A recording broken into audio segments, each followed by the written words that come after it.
Vanity Fair had one of the strangest glowing publicity articles for Candace Owens.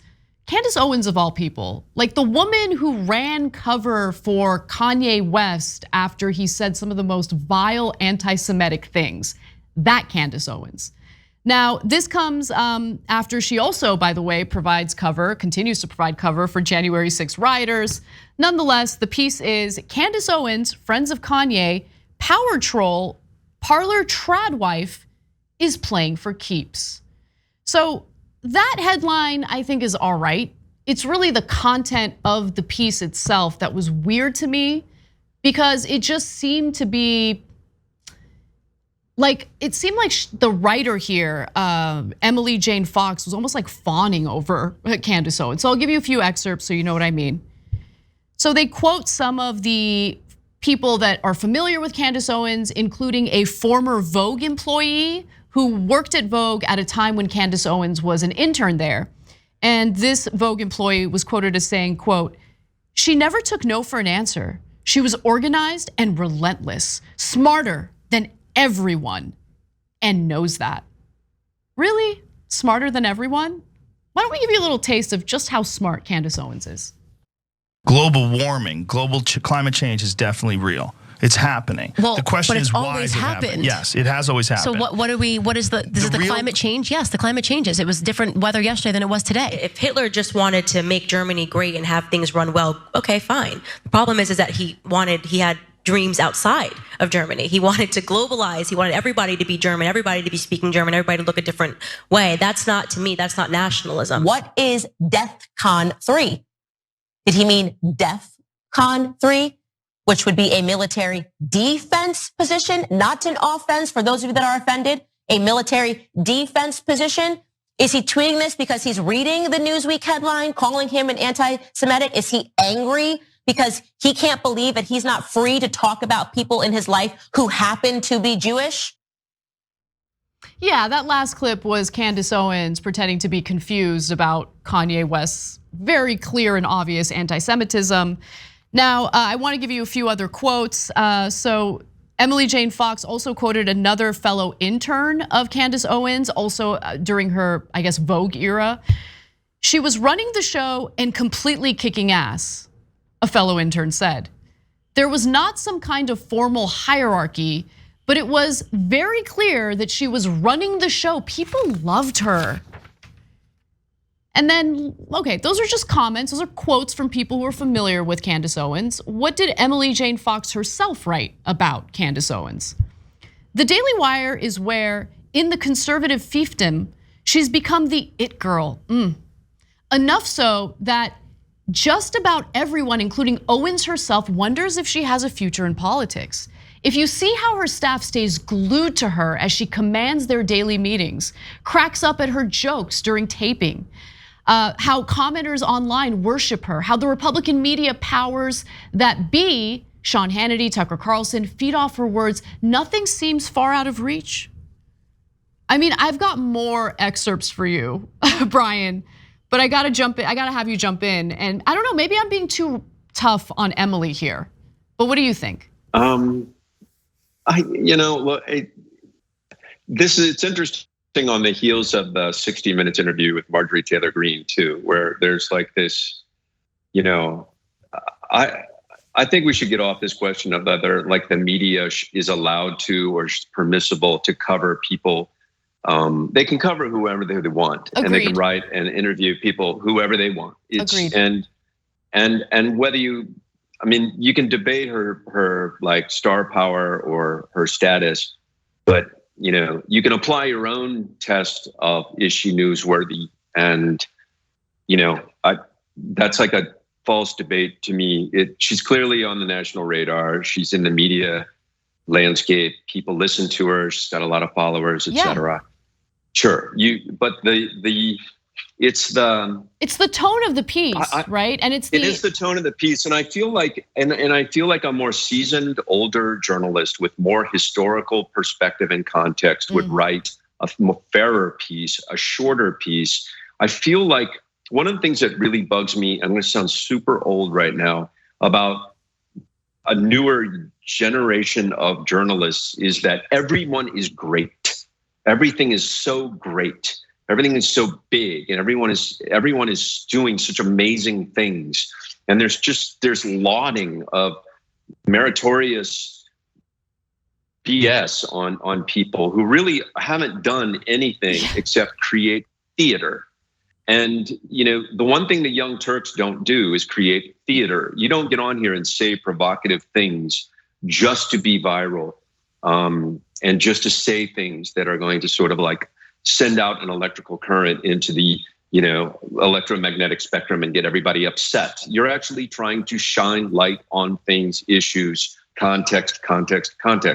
She's really just a provocateur. Mm-hmm. When your big endorser in the article is Tucker Carlson, I mean, it's not like any other journalist from any other reputable journalistic enterprise came out and said, you know what, I really like what she's doing.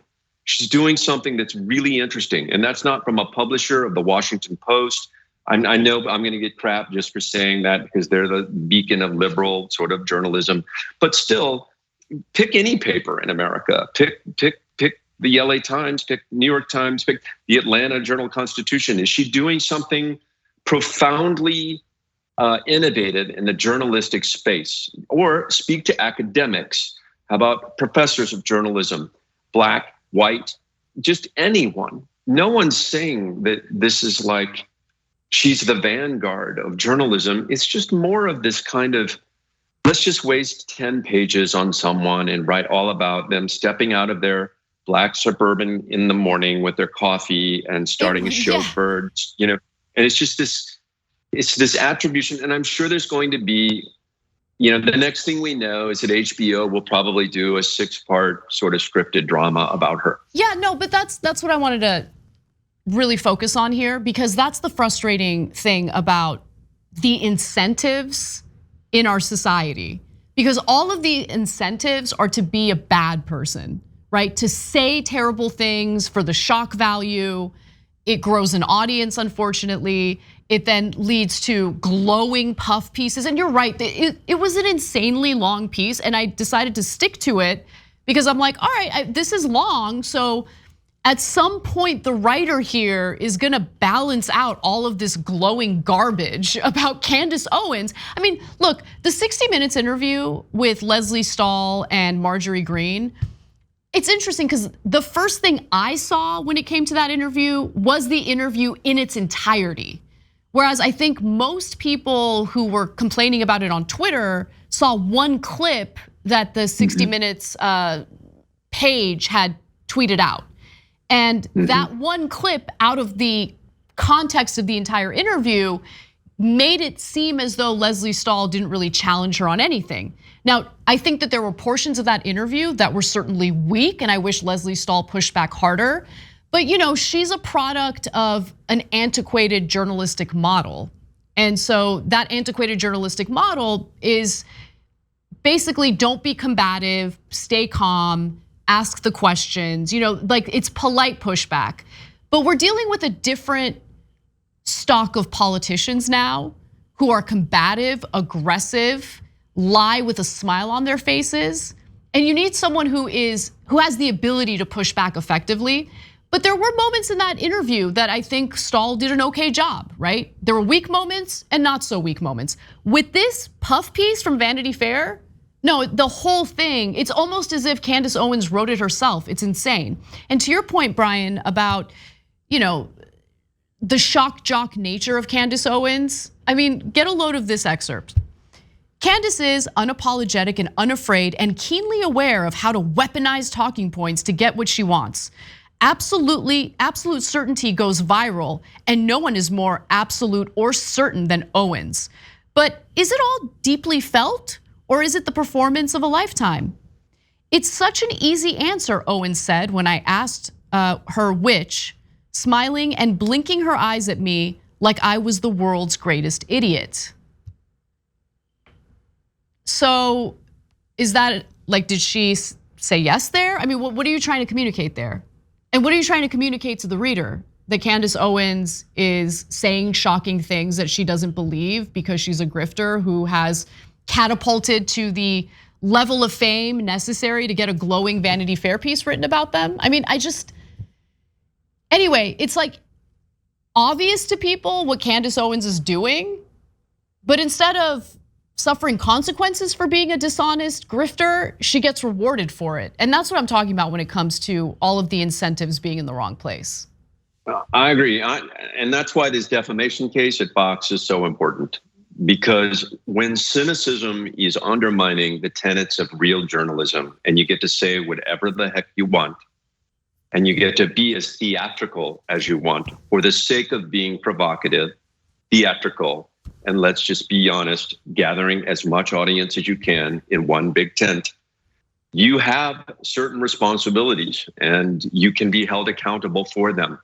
And I know we're not talking about the Fox case, but when the punitive damages in this case get decided by a jury and they're in the, let's say, possibly hypothetically in the dozens and dozens of billions of dollars, I think you're going to see a different kind of tone come out of some of these people, because right now you can pretty much say anything you want and you can lie as much as you want, unfounded, without factual basis, just for the sake of audience gathering. And that's so cynical. And the writer should kind of be ashamed of herself for writing that, because the judgment of any writer would be clearly it's only for theater and it doesn't have any real basis in one's core belief. What those core beliefs are is really undetermined. It's not really clear. Thanks for watching The Young Turks. Really appreciate it. Another way to show support is through YouTube memberships. You'll get to interact with us more. There's live chat emojis, badges. You've got emojis of me, Anna, John, JR. So those are super fun. But you also get playback of our exclusive member-only shows and specials right after they air. So all of that, all you gotta do is click that join button right underneath the video. Thank you.